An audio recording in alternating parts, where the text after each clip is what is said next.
한국은 다른 나라를 따르기만 할 뿐인 후발주자입니다. 그런 나라에 미국의 운명을 맡길 수는 없어요.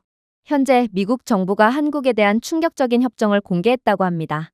그리고 이번 협정을 위해 한국으로 파견 가게 된 미국의 유력 관계자들은 한국에 도착하자마자 믿을 수 없는 장면을 목격하고 그대로 얼어붙고 말았다고 하는데요. 그렇다면 이들이 한국에서 대체 어떤 경험을 했던 것이며 또 미국은 한국에 대한 어떤 경악을 금치 못할 조건의 협정을 공개한 것일까요? 안녕하세요. 제 이름은 아담 베커입니다. 지난 11년 동안 저는 주로 동유럽의 궤도 활동을 추적하고 중국에 과장되거나 불법적인 발사 데이터를 함께 조사하는 미국 국가우주정보부에서 근무했습니다. 그리고 저는 국가를 위해 임무를 수행하면서 한국이 제 레이더에 포착될 줄은 꿈에도 몰랐어요. 위성 관련 기술은 천문학적인 자본과 세계 최고 수준의 기술력이 반드시 필요합니다. 그렇기에 저는 그저 스마트폰 하나 잘 만들 뿐인 한국이 감히 위성 기술을 개발할 수 있을 거라고는 전혀 예상치 못했던 거였죠. 그래서 저는 이번에 미국의 닥친 위기를 해결해줄 후보 국가가 오직 한국밖에 없다는 말을 들었을 때 정말 제 세상이 무너져 내리는 것 같은 충격을 받았습니다. 한국의 기술력이 미국에 도움을 주다니 그런 일은 세상이 두 쪽 나도 절대로 벌어지지 않을 거라고 생각했거든요. 이틀 전 미국은 최근 기억상 가장 심각한 우주 인프라 실패를 겪었습니다. 무언가 폭발했기 때문이 아닙니다. 아니, 더 나빴죠. 아무것도 효과가 없었거든요. 동부 표준시로 정확히 오전 4시 17분에 최우선 대기 모니터링 위성이 고장나기 시작했습니다. 첫 번째는 중간궤도 함대에 파급 효과가 발생했어요. 오전 7시까지 기상 추적, 해상통신 및 정찰 위성의 23% 이상이 오프라인 상태이거나 부분적으로 손상되었습니다. FAA는 6개 주요 구역의 항공편을 일시적으로 착륙시켜야 했어요. NOAA의 심해 센서 중계기도 크리스마스 조명처럼 깜빡이기 시작했습니다. 사이버 공격이 아니었습니다. 태양 플레어 간섭도 아니었죠. 그저 결함이었습니다. 타이밍은 이보다 더 나쁠 수 없습니다. 하필이면 캘리포니아는 50년 만에 가장 건조한 기후를 기록했고 세계 카운티에서 산불이 발생하고 말았거든요. 하지만 저희는 이러한 대참사에 손도 쓸 수 없었어요. 참사를 막기 위해 설계된 궤도화재 매핑은 사망했습니다. 그 대안으로 여겨졌던 드론 공수 조정은 중단되었어요. 그래서 대피 임무는 문자로 수동으로 리디렉션 되어야 했습니다. 이건 개발도상국에서나 볼 법한 형편없는 대응 과정이었어요. 세계 최고의 기술 강국인 미국이 진정한 위기의 상황에서 아무런 기술적 대응도 하지 못하고 속수무책으로 당하고 만 것입니다. 그렇게 12차례의 내부 검토 회의 끝에 마침내 누군가가 유일하게 그럴듯한 질문을 던졌습니다. 자율 페이로버 기능이 있는 탈중앙화 AI 위성 메시를 운영하는 국가가 있습니까? 즉, 우리 미국의 위성 결함을 도와줄 기술력을 갖춘 국가가 있냐는 말입니다. 방이 조용해졌습니다. 그러자 민간 계약자 중 한 명인 한국계 미국인 박사가 목을 가다듬으며 말했습니다. 하나 있어요. 한국이죠. 한국은 현재 이상하리만큼 과소평가받고 있는데 실제의 한국의 위성 기술력은 부분적으로는 미국도 이미 추월한 것으로 추정됩니다. 이게 한국의 의도인지는 모르겠네요. 한국이 자신들의 세계적인 위성 기술력을 의도적으로 드러내지 않고 있는 건지 아니면 그냥 과소평가받고 있는 건지는 모르겠어요. 그러나 중요한 건 한국은 지금의 미국을 도와줄 수 있는 유일한 국가라는 것입니다. 그 자리에 있던 모두가 웃음을 터뜨렸어요. 한국말인가요? 그 케이팝의 나라요? 제발요. 시간여행을 하는 왕자가 프라이드 치킨 가게를 여는 드라마가 방영되는 국가가 바로 한국입니다. 한국이라니 지금 세계 최강의 미국의 위성 기술을 욕보이는 건가요? 하지만 한국계 박사가 더 깊이 파고들수록 회의실 내부의 웃음소리는 급속도로 줄어들었습니다. 한국의 위성 개발 프로젝트에는 12개의 저궤도 위성이 있으며 모두 적응형 AI 라우팅 및 자가치유 프로토콜을 탑재하고 있다고 했어요. 화려한 스페이스X 로켓도 없습니다. 미국이 매일같이 하는 위성 기술 자랑도 없었죠. 한국은 그냥 조용히 남들이 알아주지 않더라도 묵묵히 자신들의 힘을 키우고 있던 것입니다. 결국 저는 이번 위기를 해결하기 위해 당장 짐을 싸서 한국행 비행기를 타게 됩니다. 제 임무는 분명했어요. 한국의 시스템이 정말로 미국에 도움이 될 수 있는지 조사하는 거였습니다. 저는 한국으로 가는 비행기 안에서 아무래도 한국계 박사가 거짓말과 허세를 부린 것이 분명하다고 생각했어요. 제 한국행은 그냥 시간 낭비가 될 뿐이겠죠. 그러나 한국에 도착하자마자 저는 뭔가 상황이 잘못 돌아가고 있다는 것을 인지하게 됩니다. 일단 제가 줄인 배를 채우기 위해 레스토랑을 찾아봤을 때의 일이었어요. 제가 레스토랑에 전화를 하자 AI 음성 안내원이 영어를 사용하며 저를 도와주더군요. 그리고 AI 시스템은 제게 문자로 QR코드를 하나 보내줬는데 알고 보니 레스토랑 측은 도착 시간이 겹치지 않도록 디지털 대기열 스무딩을 보내준 거였고 덕분에 저는 레스토랑에 도착하기에 최적의 시간을 미리 알 수 있었습니다. 물론 레스토랑을 찾아가면서도 까무러칠 장면은 계속되었죠. 저는 한국의 지도 앱을 이용하게 되었는데 제가 특정 경로로 이동하자 지도 앱은 휴대폰 팝업을 통해 이렇게 알려주더군요. 당신이 향하는 경로의 교차로 근처에서 혼잡이 예상됩니다.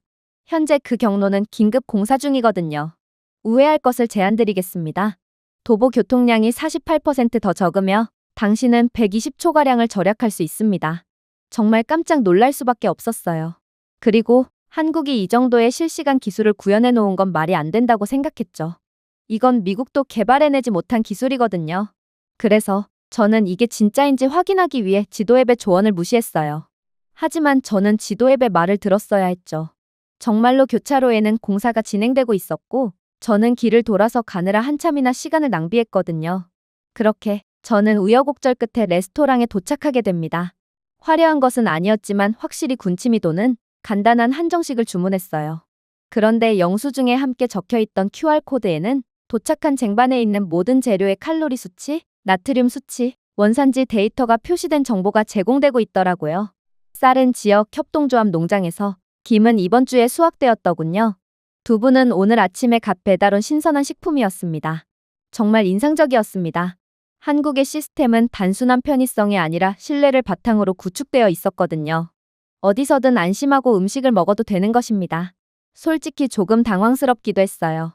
정말로 한국은 미국의 위성기술을 넘어선 상태고 현재 미국을 구원할 수 있을 정도로 어마어마한 실력을 갖고 있는 국가가 맞을까요? 그러나 아무리 생각해도 말이 안 됐어요. 만약 그렇다면 한국이 그 정도로 강력한 기술력을 가진 국가라면 왜 지금까지 너무나도 조용하게 지냈다는 말인가요?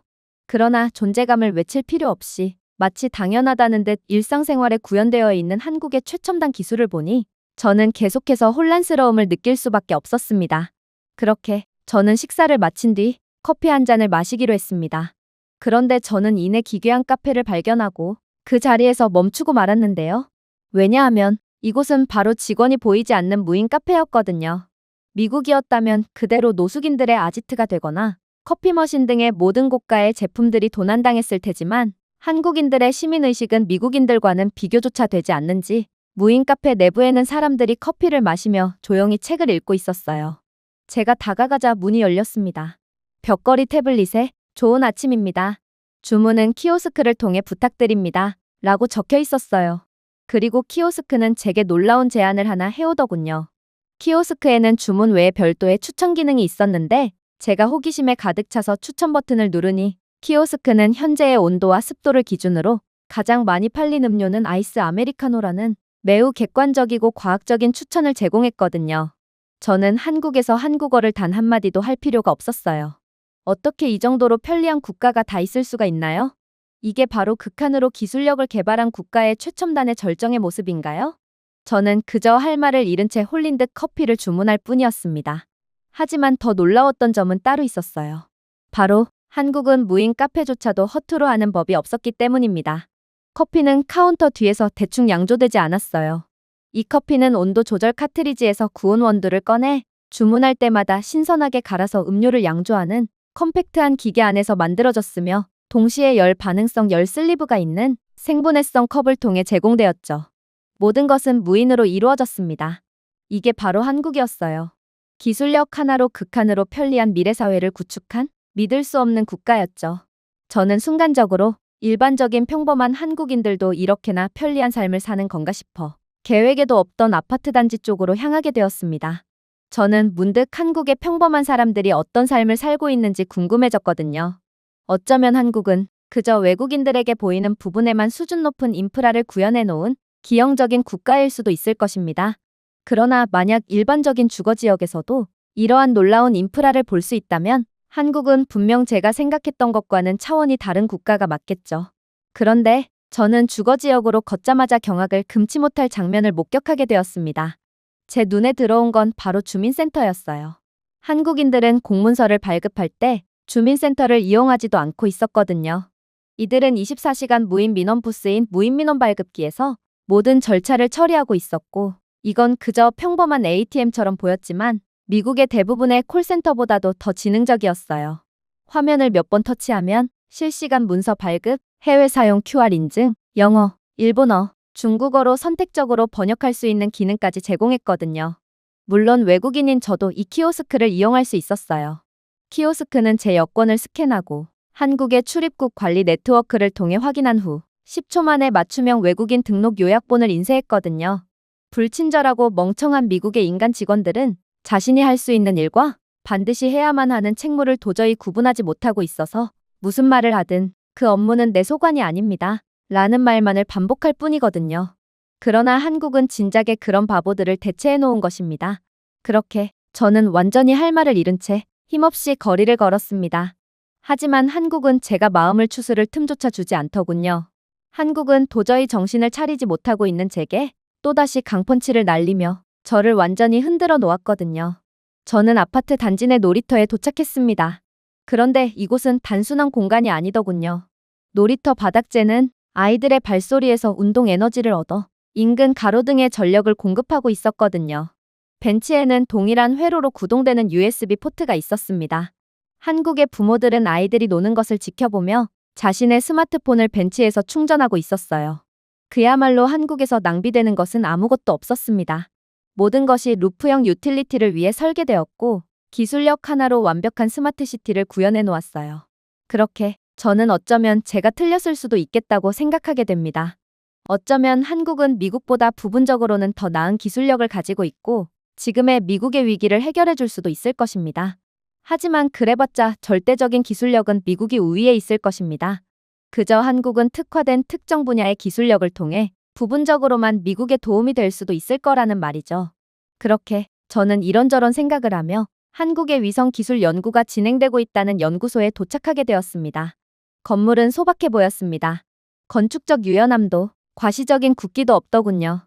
그저 연구 단지 가장자리에 있는 소박한 4층 구조물로 잘 보존된 느낌의 벚나무로 둘러싸여 있었습니다.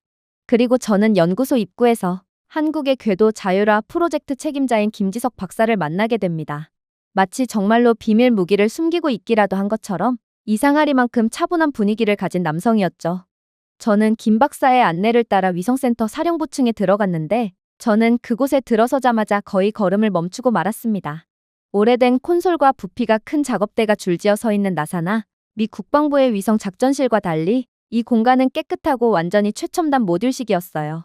저는 위성 유형, 궤도 위험 수준, 교통 밀도에 따라 조정되는 반응형 인터페이스에 앉았는데 모든 책상 위에는 태블릿 PC 모니터를 통해 위성의 현재 상태뿐만 아니라 예측 궤적, 위험 벡터, 협력 최적화 경로를 보여주고 있더군요.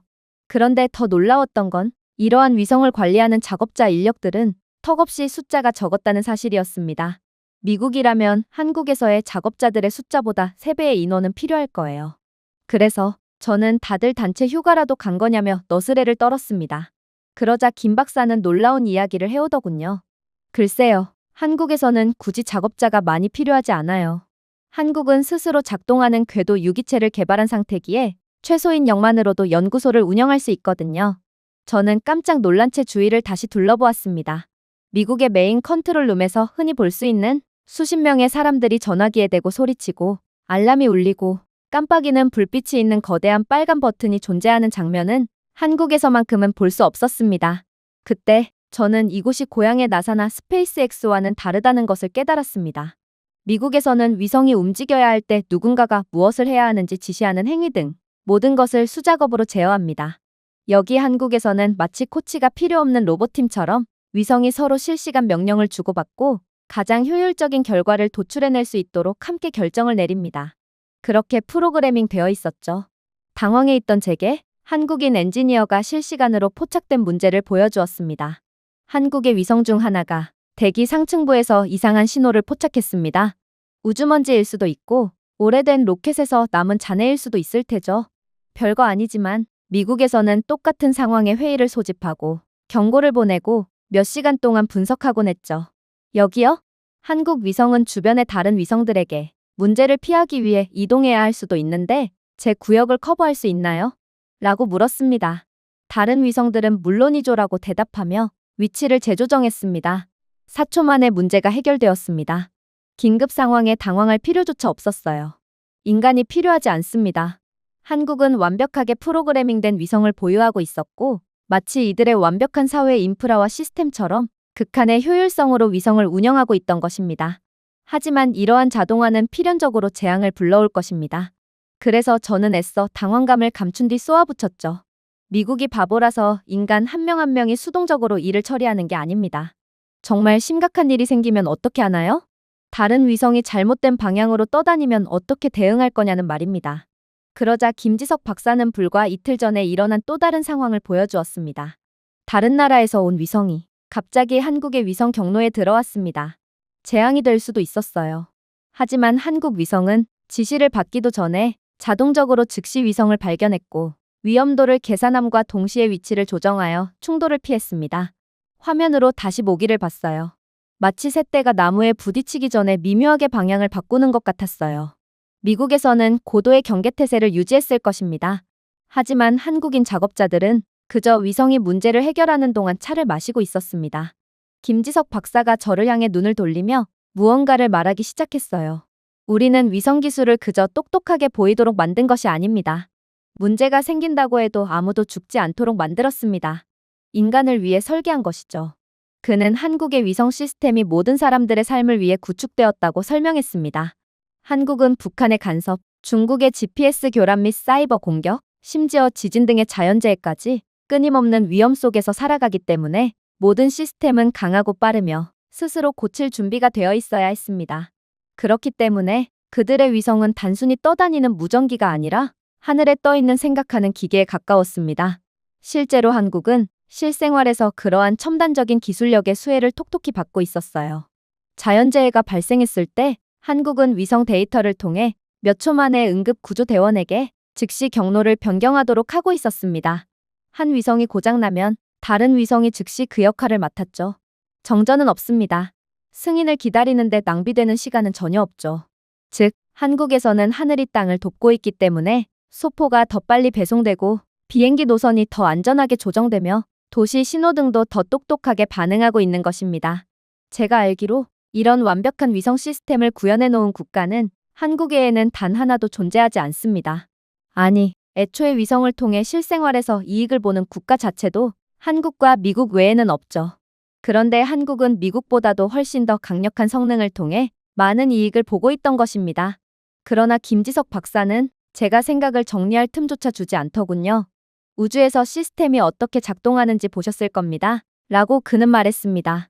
이제 지상에서 시스템이 어떻게 변하는지 보여드리겠습니다. 첫 번째 예시는 즉시 제 관심을 끌었습니다. 그건 바로 스마트 농업이었어요. 한국은 이제 위성 시스템을 사용하여 토양 수분부터 해충 이동에 이르기까지 모든 주요 논을 실시간으로 모니터링하고 있었습니다. 작년 한 번의 테스트에서 전라도의 한 농장에서 불규칙한 온도 패턴을 감지했다고 했어요. 위성은 현지 수도 당국과 통신하여 관계 주기를 선제적으로 조정했고 결국 20%의 농작물 실패를 방지하는 놀라운 성과를 거두었다고 했습니다. 이 한 번의 조치로 하나의 계절에 약 27억 원의 비용을 절감할 수 있었습니다. 이에 대한 이익을 전국적으로 합산한다면 한국은 궤도에서 농업혁명을 이뤄냈다고 감히 말할 수 있을 것입니다. 그러나 정말로 놀라웠던 부분은 따로 있었어요. 그건 바로 물류였죠. 한국에서는 위성 시스템이 날씨, 교통, 기압을 분 단위로 예측하기 때문에 국내 배송업체들은 이를 활용해 트럭과 시범 운영 중인 배송 드론의 경로를 최적화하고 있다고 했어요. 한국의 한 물류 업체에서는 위성 메시와 통합한 후 연료비가 17.4% 하락하고 배송 정확도가 22% 상승했다고 보고했습니다. 사실 한국은 세계에서 가장 빠르고 효율적인 물류로 유명한 국가입니다. 한국은 택배 물건 하나 받는데 한 달 이상은 걸리는 미국과는 달리 당일 배송까지 가능한 무지막지한 국가거든요. 하지만 한국은 이 분야에서 세계 최고의 자리를 차지하고 있음에도 추가적으로 혁명을 일으켜 극한의 효율을 자랑하고 있던 것입니다. 한국에서 기술은 진정으로 확장 가능한 돈인 것 같았어요. 이들은 미친 듯한 기술력으로 인류가 감히 해내리라고는 전혀 예상치도 못한 한계들을 극복하고 있었고 이를 통해 계속해서 이익을 넣고 있었거든요. 하지만 그중 저를 가장 가슴 아프게 했던 부분은 따로 있었습니다. 말씀드렸다시피 미국은 위성 고장으로 인해 이번 산불 사고에 대한 대응을 완벽하게 해낼 수가 없었고 상당한 피해를 감수해야 했습니다. 그러나 한국은 전혀 다르더군요. 지난 몬순 시즌 동안 한국에는 강원 일부 지역에 대규모 홍수가 발생했습니다. 도로가 물에 잠기고 셀타워가 다운되었다고 했죠. 하지만 위성 시스템 덕분에 응급구조 대원들은 홍수 경보가 발령된 지 34초 만에 가장 효율적인 대응을 할 수 있었다고 했습니다. 구급차는 실시간으로 경로를 변경했고 드론을 투입해 고립된 시민들을 찾아냈으며 결국 첫 1시간 만에 89명을 구조했다고 했죠. 저는 한국은 잘해봤자 미국의 특정 부분에 한해서만 기술력이 앞서 있을 거라고 예상했지만 한국은 전방위적으로 모든 부분에서 더욱 강력한 위성 기술력을 가지고 있던 것입니다. 실제로는 세계 최강이라고 평가받는 미국보다도 더욱 강력한 국가였던 것이죠. 그러고 나서 김지석 박사는 다시금 말을 걸어오기 시작했어요. 그는 미국 위성 추적 대시보드에 인쇄된 스크린샷을 꺼냈습니다. 코드 레이어, 깜빡이는 경고, 조작자가 수동으로 조정을 입력하는 여러 개의 창 등 매우 지저분했죠. 이것이 바로 당신의 국가에서 사용하는 시스템입니다. 라고 그는 말했습니다. 각 부품은 서로 다른 공급업체에 의해 제어됩니다. 그리고 각 공급업체는 고유한 규칙을 가지고 있죠. 즉, 미국의 시스템 하에서는 모든 결정은 각기 다른 공급업체를 통해 전달되기에 매우 비효율적이라는 것입니다. 그런 다음 그는 한국 시스템의 스크린샷을 꺼냈습니다. 모든 것이 AI로 조정되고 인간이 깜빡일 수 있는 것보다 5초 더 빠른 속도로 결정을 내리는 하나의 깨끗한 인터페이스였습니다. 양국의 차이는 위성이 아닙니다. 철학입니다. 미국은 우주를 무기처럼 취급합니다. 그러니 비효율을 감내할 수밖에 없는 것이죠. 충분히 더 잘할 수 있었지만 결국에는 철학의 차이가 지금의 기술 수준의 차이를 만들어낸 거라는 말입니다. 하지만 한국은 우주를 인프라처럼 취급합니다. 인간의 목숨을 구원하고 더 윤택한 삶을 살 수 있도록 하죠. 그 말은 잠시 공중에 떠 있었습니다. 저는 대답하지 않았습니다. 아니, 할 수 없었어요. 깊은 곳에서는 그가 옳았다는 것을 알았기 때문입니다. 미국에서는 여전히 2000년대의 시스템을 사용하고 있으며 여러 계약업체가 만든 앱을 사용하기 때문에 일주일에 최소 2번은 충돌합니다. 저는 수십억 달러 규모의 정부 기관이 통일되지 않은 데이터 형식을 놓고 싸우는 동안 화재가 발생하는 것을 직접 목격했어요. 당연히 미국에서 위성 기술은 군사 목적이 메인이기 때문에 이러한 혼란스럽고 비효율적인 체계는 근본적으로 해결할 수가 없는 문제죠. 여기 한국에서요? 논이 위성에 의해 구조되고 있었습니다. 강이 절정에 이르러 범람하기 전에 홍수가 지도에 표시되죠. 당연히 한국은 이러한 즉각적인 정보를 통해 곧바로 문제를 해결할 수 있었습니다. 다른 나라였다면 압도적인 자연의 힘 앞에서 속수무책으로 괴멸적인 피해를 고스란히 받을 수밖에 없었겠죠. 그런데 어떻게 된 일인지 한국은 이런 압도적인 기술을 갖추고 있었음에도 아무도 이에 대해 소리치지 않습니다. 절대로 자랑하지 않죠. 그래서 저는 도저히 참지 못하고 묻게 됩니다. 한국은 왜 자신들의 기술력을 자랑하지 않는 겁니까? 설마 여기 있는 사람들은 자신들이 얼마나 앞서 있는지 모르고 있는 건가요? 그러자 그는 하늘을 올려다보며 말하더군요. 우리는 앞서 있지 않아요. 우리는 그저 준비가 되어 있을 뿐이에요.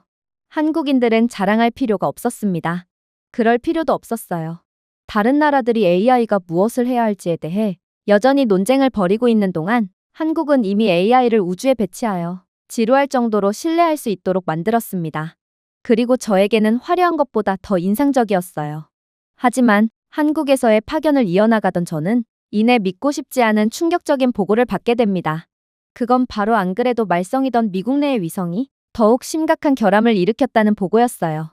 단일 스타링크 위성인 1883호기가 온보드 결정 프로토콜에서 메모리 누출로 인해 위치 데이터를 잘못 읽은 상황이었습니다.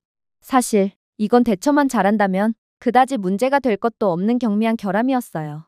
그러나 미국이 설계한 위성은 문제를 플래그로 지정하고 안전모드로 진입하는 정석적인 방법 대신 불완전한 데이터를 사용하여 자동 수정을 시도했습니다. 그때 문제가 확산되었어요. 경로 조정으로 인해 동일한 궤도 경로를 공유하던 5개의 인근 위성에 혼란이 발생했거든요. 비효율적인 시스템이 결국 돌이킬 수 없는 문제로 확산되고 만 것입니다. 결국 위성들은 경로를 이탈하면서 더욱 문제를 키웠습니다. 1분 정도가 지났을 때는 사소한 데이터 버그로 시작했던 것이 3,000개 이상의 다운스트림 릴레이에 영향을 미치는 연쇄 궤도 논리 오류로 바뀌었어요. 결국 문제 발생 5분 만에 미국은 기상, 물류 추적, 민간 광대역, 군사 정찰의 일부를 포함하여 서해안 전역의 저궤도 관측 능력의 40% 이상을 잃어버리고 맙니다.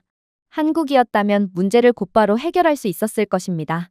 인간이 나설 필요조차 없이 AI 시스템이 문제를 곧바로 해결해 주었겠죠. 그야말로 선두주자라며 자만하던 미국은 혁신을 멈춤으로써 생긴 비효율적이고 구식적인 시스템의 대가를 치르게 된 것입니다. 피해는 즉각적이었어요. 모든 드론 배송이 중단된 것은 물론 GPS 신호가 지연되어 모든 경로가 변경되기까지 했기에 페덱스와 아마존을 포함한 주요 배송업체의 배송 시스템은 그대로 중단되었거든요. 저는 그저 어찌할 바를 모른 채 발만 동동 구를 뿐이었습니다. 도대체 한국에 온 상태인 제가 무엇을 할 수 있을까요? 그런데 얼마 후 놀라운 상황이 벌어지기 시작합니다. 그렇게 미국이 심각한 피해를 보고 있던 와중 이내 새로운 보고에서는 문제가 해결되었다는 내용의 연락을 보내왔거든요. 도대체 문제가 어떻게 갑자기 해결될 수 있었을까요? 그러나 놀라움도 잠시, 저는 곧 충격적인 사실을 인지하고 그대로 까무러치고 말았습니다. 한국은 자신들의 문제도 아니었음에도 미국의 문제를 알아차린 상태였기 때문입니다. 내부 정보가 있었기 때문이 아니었어요. 그저 미국과 같은 층을 공전하는 한국의 위성이 미국의 기계가 이상하게 움직이는 것을 포착했기 때문이라고 했죠.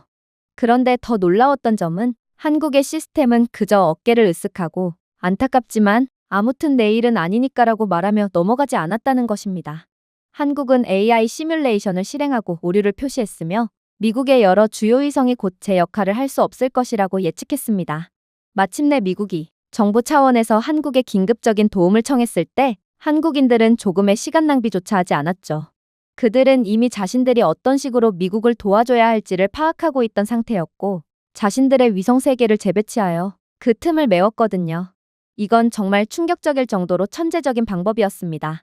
한국의 네트워크는 실시간 영상, 기상 모델링, 인공지능 예측, 지상 센서 데이터를 혼합하여 미국의 위성이 보내야 할 정확한 데이터를 생성한 후 이를 미국 소프트웨어와 호환되는 형식으로 감싸 보안회선을 통해 미국으로 스트리밍했습니다.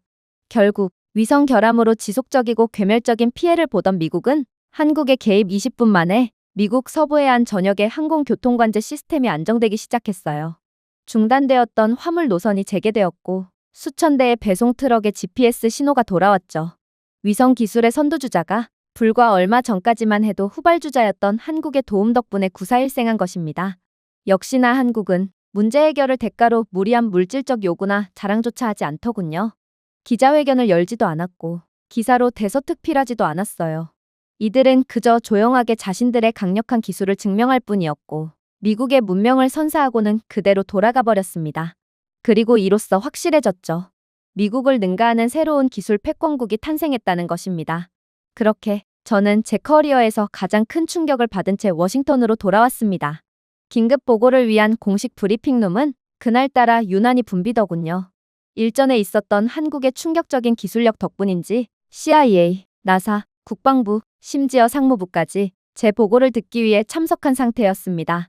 아마도 몇몇은 제가 듣기 좋은 말을 해주길 원할 수도 있겠죠. 그러나 저는 제가 한국에서 직접 보고 느낀 것들을 가감없이 폭로할 생각이었습니다. 한국은 미국의 붕괴를 막았습니다. 저는 노트북을 손에 들고 앞쪽으로 걸어가 계속해서 말했습니다. 한국이 도와주기 시작하면서 23분 만에 완벽히 복원된 비행 경로를 좀 보세요. 물류는 또 어떻고요? 이 물류반등 곡선을 좀 보세요. 만약 미국이 한국의 기술을 사용하게 된다면 적어도 200조 원 규모의 절감 효과를 거두리라는 통계까지 나온 상황입니다. 이래도 미국이 마냥 최고라는 구시대적인 생각 속에 갇혀 있을 겁니까? 그러자 브리핑룸 내부에는 정막만이 흘렀습니다. 마침내 한 국방부 관리는 눈을 가늘게 뜨고 우리가 그들에게 의존해야 한다는 건가요? 라고 묻더군요. 심지어 미국 위성관리를 총괄하고 있는 우주국장은 더욱 충격적인 발언까지 했습니다. 한국이 결국에는 실패를 초래하지 않으리라는 것을 어떻게 확신할 수 있지? 이번 한 번만 운이 따라줘서 미국을 도와준 것일 수도 있잖아. 결국 저는 이러한 책임감 없는 뻔뻔한 모습에 화를 내고 말았습니다. 우리는 한국을 믿을 수밖에 없어요. 한국의 시스템은 무슨 일이 있어도 무슨 변수가 생겨도 고장나지 않으니까요. 오히려 당신이 고장났어요. 당신은 미국의 위성 시스템을 총괄하고 있지만 지금의 사태에 대한 책임은 지려하지 않으면서 우리를 도와준 한국을 무시하며 비난의 시선을 분산하려고 하고 있잖아요. 결국 국장은 얼굴이 새빨개진 채 쓰러지듯 자리에 착석했습니다. 국방부의 한 분석가가 손을 들었어요. 하지만 한국에는 심우주 발사 플랫폼조차 없습니다. 이런 나라를 정말 믿겠다고요? 저는 끝까지 한국을 의심하는 미국의 한심한 행보에 학을 뗐지만 가까스로 감정을 절제하며 미소를 지었습니다. 우리 미국도 마찬가지입니다. 태양폭풍 동안에는 작동하지 않잖아요. 이런 불완전한 기술력을 가지고도 과연 우리가 심우주 발사 플랫폼을 가졌다고 말할 수 있을까요? 그러나 장담컨대 한국은 분명 지금은 심우주 발사 플랫폼을 가지지 못했지만 이들의 수준을 고려한다면 3년 이내에 우리를 완전히 추월하며 완벽한 플랫폼을 설계하고 말 것입니다. 더 많은 침묵이 이어졌어요. 미국 사회를 주도하는 각계각층의 모든 지도자들조차 더 이상 한국의 위상에 아무런 반박도 못하는 상황에 저는 서울에서 경험한 것들이 떠오르기 시작했어요. AI 기반 교통 드론이 태풍 주변의 실시간 물류 경로를 변경하는 것이 바로 한국이었습니다. 미국, 그리고 전 세계에서는 태풍이 온다면 주변 반경 모두가 일제히 물류를 중단하지만 한국은 이미 태풍조차 전부 꿰고 있기 때문에 그럴 필요가 전혀 없었어요. 결국 이는 생산성 증대로 이어져 극한의 효율성을 유지할 수 있게 되었죠. 결국 미국은 한국의 위성 기술을 전적으로 인정했고 한국과의 대규모 기술 협정을 체결하기로 결정하게 됩니다. 그리고 저는 한 명의 책임자로서 이번 협정을 진행하기 위해 다시금 서울로 출발했죠. 저는 이번만큼은 비관적인 분석가나 마지못해 한국에 온 전문가가 아니었습니다. 멍청한 편견으로부터 비로소 눈을 뜬 사람으로서 서울에 도착했죠. 한편 미국이 한국의 위성 기술력을 인정하고 자문까지 구하는 상황이라는 소문이 퍼지자 전 세계는 발칵 뒤집어지기 시작했습니다. 특히나 중국은 첨단 기술 패권은 자신들에게 있다는 논리가 부서지는 것을 원치 않았는지 거의 입에 개거품을 물며 대응하더군요. 이들은 사실 자신들은 한국이 개발한 위성 예측 AI 기술을 한국보다 훨씬 먼저 개발한 상태였다며 실제로 기술 시험까지 발표했거든요. 그러나 수백만 명이 생중계로 시청하는 중국의 실시간 궤도 시연에 중국의 위성은 유럽 위성의 경로를 잘못 예측했습니다. 결국 중국 위성은 시작부터 잘못된 좌표를 예측했고 조악한 기술력으로 유럽 위성과의 충돌을 피하려다 결국 일본 통신위성을 손상시키고 말았습니다. 결과는 뻔했죠. 유럽연합 측은 중국의 열악한 기술력에 대대적으로 규탄하며 중국의 위성 기술력은 아직 30년은 이르니 괜히 하늘로 기어나와 남에게 피해를 주지 말고 기본기부터 차근차근 다시 쌓으라는 모멸적인 독설까지 일삼았죠. 일본도 마찬가지의 반응이었습니다. 일본은 위성 손상에 대한 수십억 달러의 배상금을 청구하며 대응해 나갔거든요. 결국 중국은 괜히 자존심을 부리다가 국제적 망신과 더불어 천문학적인 보상금까지 지불해야 하는 상황에 처한 거였습니다. 그러나 역시나 이번 중국의 시연에서 가장 큰 수혜를 본 건 바로 한국이었어요. 같은 궤도를 조용히 주시하던 한국의 AI 시스템은 이미 중국 위성의 돌발 행동에 대한 3가지 경로를 모두 시뮬레이션하고 사고 발생 37초 전에 잠재적 충돌을 파악한 후 안전한 경로로 대피한 상황이었거든요. 유럽이나 일본은 이러한 한국이 구현한 기술력이 없었기에 마치 자폭 로켓처럼 들이박는 중국의 위성을 피할 수가 없었지만 한국은 기술력 하나로 진작에 그런 위험을 피했던 것이죠. 하지만 여전히 한국은 자랑하거나 허세를 부리지 않았어요. 기자회견도 없었고 항상 그랬던 것처럼 조용하고 보이지 않는 곳에서 승리를 자축할 뿐이었죠. 모두가 예상했다시피 중국은 당연히 가만히 있지 않았습니다. 말도 안 되는 억지를 부리며 어떻게든 현실을 외면하려고 했죠. 중국 언론은 충돌이 일어나지 않았다며 지나가는 개도 안 믿을 황당한 주장을 하기 시작했습니다. 그런 다음 태양 플레어를 비난했죠. 이 변명도 먹히지 않자 외국 해킹 시도를 들먹이며 중국의 기술력을 두려워한 다른 국가들이 중국의 위성을 해킹하여 고의적인 사고를 일으켰다는 황당한 소리까지 일삼더군요. 하지만 결국 중국의 어이없는 거짓말은 전 세계에 들통나고 말았죠. 중국의 위성을 분해해본 결과 중국 위성의 인공지능은 한국의 소프트웨어를 통해 한국어 매뉴얼을 사용해 훈련되었다는 사실이 밝혀졌거든요. 그리고 이번 사고도 중국은 한국어 매뉴얼을 잘못 번역했기에 생긴 문제라는 것이 밝혀졌어요. 그야말로 중국은 한국의 모든 것을 따라하는 것조차 못해서 봉변을 당하고 만 것입니다. 역시나 기술을 속일 수는 없었습니다. 복사할 수도 없죠. 그리고 추측만으로는 한국의 기술력을 절대로 따라잡을 수가 없던 것입니다. 결국 한국은 중국이 황당한 변명을 할수록 더더욱 세계적인 신뢰와 기술적 명성을 얻었고 결국에는 승자는 항상 한국이었습니다. 불과 얼마 전까지만 해도 한국은 분명 다른 나라를 따르고 모방하는 나라로 여겨졌습니다. 하지만 그때의 한국은 이미 사라진 지 오래가 되었죠. 한국은 더 이상 따라가지 않았습니다. 지금의 세계는 한국이 주도하고 있거든요. 그리고 더 이상 아무도 신뢰하지 않는 세상에서 우리 모두는 한국만큼은 신뢰하게 되었습니다. 제가 준비해온 내용은 여기까지입니다. 끝까지 시청해주셔서 진심으로 감사드리며 여러분들의 구독과 좋아요, 알림 설정은 영상 제작에 큰 힘이 됩니다. 이상 세모튜브였습니다.